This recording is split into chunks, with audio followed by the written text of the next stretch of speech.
जड़कुट सुन लीजिए and you are watching travel class. दोस्तों, आज हम 7/12 के बारे में बात करेंगे। 7/12 क्या होता है, 7/12 का यूज़ क्या होता है, 7/12 का पर्पज़ क्या है और 7/12 क्यों देखना चाहिए, उसके बारे में हम डिस्कस करेंगे। तो चलिए 7/12। तो दोस्तों 7/12 तीन हिस्से में बांटा जाता है।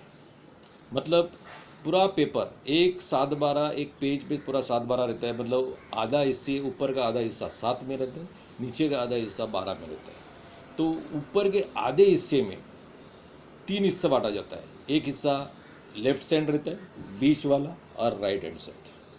तीन कॉलम किया जाता है उसमें साथ में।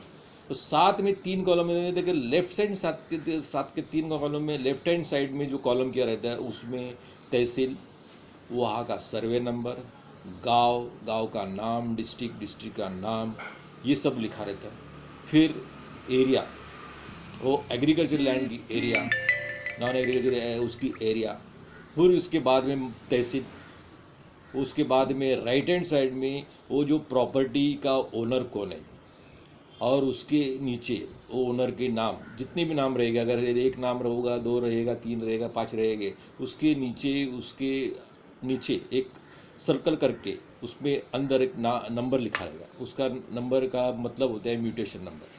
तो वो म्यूटेशन नंबर बुक नंबर 6 करके उसमें देखा जाता है। तो उसके बारे में अपन अलग से डिस्कस करेंगे। तो 7/12 में अपन क्या है उसके बारे में डिस्कस करेंगे। लेफ्ट हैंड साइड के कॉलम में और एक चीज़ लिखी रहती है कि वहाँ का रेंट क्या है, वहाँ का उसका टैक्स कितना है, वो भी लिखा रहता है।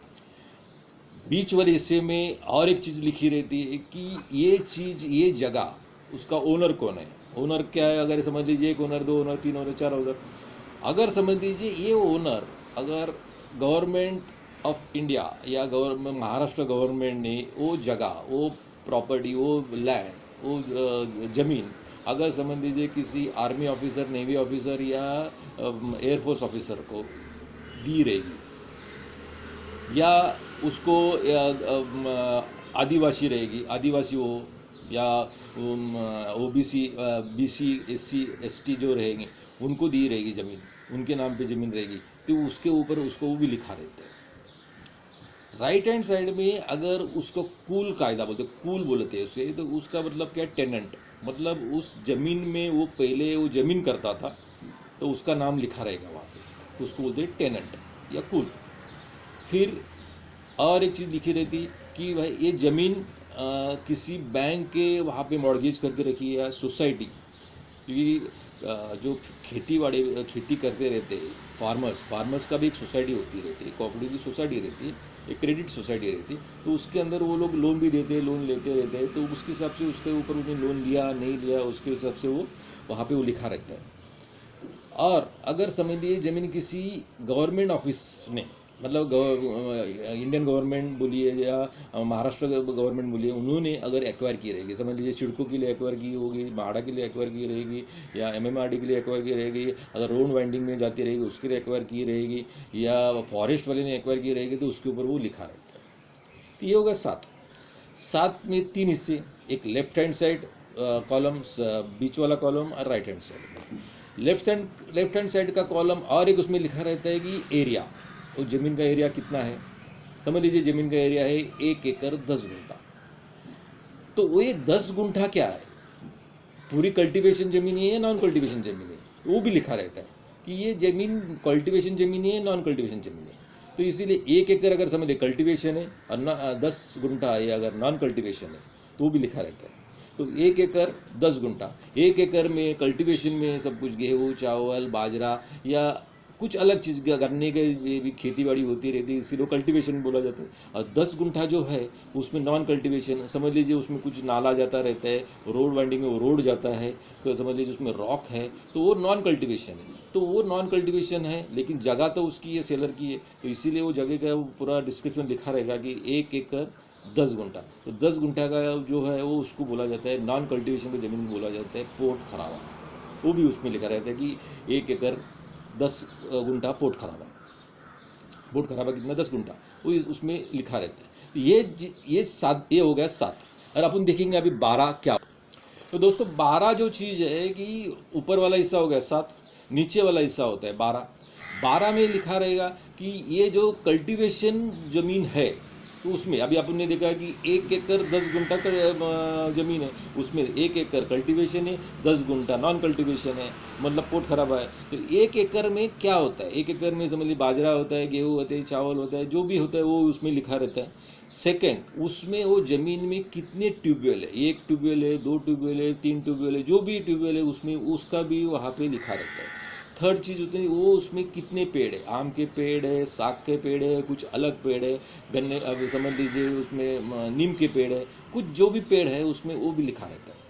तो जो भी जब भी स्टैम्प ड्यूटी रजिस्ट्रेशन की कैलकुलेशन करने के टाइम पे ट्यूबवेल का वैल्यूएशन अलग रहेगा, ज़मीन का वैल्यूएशन अलग रहेगा, और पेड़ का वैल्यूएशन अलग है। आम के पेड़ अगर है तो उसका वैल्यूएशन भी अलग रहेगा। तो इसीलिए हर चीज़ वो 12 में लिखा रहता है। इसीलिए ये 7 और ये 12 ये दो चीज़ बहुत इंपॉर्टेंट है। जब भी कोई आदमी या पार्टी, दोनों पार्टी समझिए सेलर और परचेजर, सेलर बेच रहा है, परचेजर खरीद रहा है, तो उसको 7-12 देख के ही आगे चलना चाहिए। कि 7-12 से ट्रांजेक्शन स्टार्ट होता है और 7-12 से ही ट्रांजेक्शन ख़त्म होता है। जैसे ही सेलर और परचेजर ने ट्रांजेक्शन का डील तय हो गया, उन्होंने जैसे वो अभी आजकल की ऑनलाइन जो 7-12 चल रहा है, लेकिन फिर भी आप अपने 7-12 निकालने के लिए उसके ऊपर तलाटी, जो आज महाराष्ट्र में तलाटी बोला जाता है, आउट ऑफ, अब मैंने लास्ट एपिसोड वीडियो में बताया था कि तलाटी कौन है, तहसीलदार कौन है, कलेक्टर कौन है, उसका काम क्या है, सर्कल का काम क्या है, ये सब चीज़ मैंने लास्ट वीडियो में बताया।